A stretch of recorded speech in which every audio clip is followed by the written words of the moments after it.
essayer de voir comment l'être humain, dans sa folie technologique, a déséquilibré l'ordre naturel.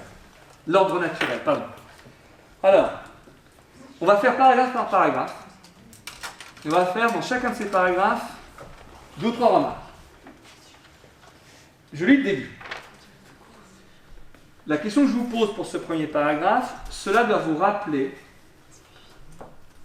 une doctrine philosophique que vous avez vue en cours de philosophie.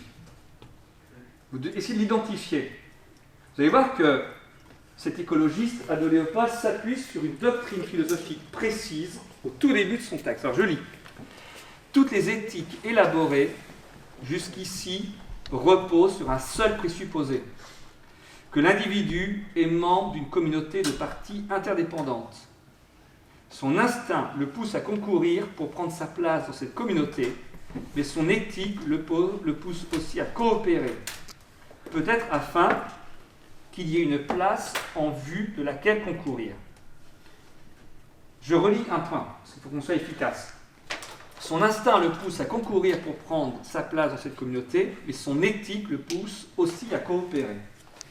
Le refus de la société en tant que telle, si Alban était là, elle nous le dirait, la société nie beaucoup de choses. Donc, non. Par rapport à l'instinct. Oui, par rapport à l'instinct, c'est juste. Mais là, on parle de la coopération. Nietzsche n'évoque pas la coopération. Oui, Lisa. Je pense pas à Descartes. C'est pas Descartes non plus. Vous l'avez peut-être pas vu, sinon j'oublierai, hein, oui. Platon. Non, c'est pas Platon non plus, c'est pas du tout l'idéalisme platonicien. Alors, c'est un Anglais, déjà comme philosophe, un Anglais du XVIIIe siècle. Je continue, on s'amuse à... Il parle, écoutez bien, il parle d'un état de nature où on est en train de concourir, mais qu'à un moment donné, les êtres naturels se mettent à coopérer. Tony? Oui. Oui, c'est Hobbes. C'est le Léviathan de Hobbes. Ça vous dit quelque chose? Bravo. Hein? Donc, le Léviathan de Hobbes. Est-ce que quelqu'un pourrait essayer de me définir simplement la théorie, la doctrine de Hobbes d'un point de vue du social et de la politique? Développe, je vois ce que tu veux dire, Lisa. Développe ton idée. Je sais pas trop. Il faudrait utiliser l'eau, c'est intéressant ce qu'on est en train de dire. Oui, Louane.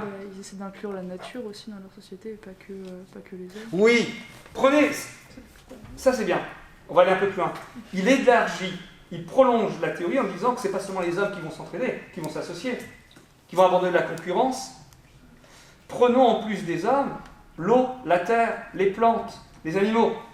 Élargissons le spectre en incluant tous les autres êtres vivants. Qu'est-ce que tu veux dire, Hortense? En incluant tout ce qui est dans la terre, la nature, etc., ça va permettre à l'homme de développer sa technique.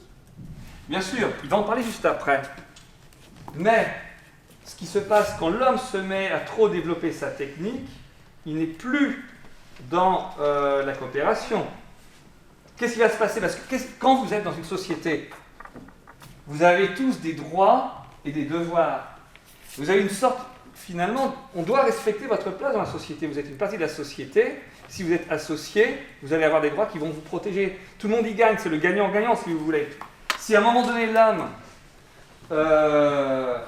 inclut tous les éléments naturels et se croit le conquérant, le surpuissant, les utilise jusqu'à les épuiser, on n'est plus dans le gagnant-gagnant. L'homme gagne tout, détruit tous les autres éléments naturels, il se retrouve seul et il va devenir perdant. Est-ce que vous comprenez?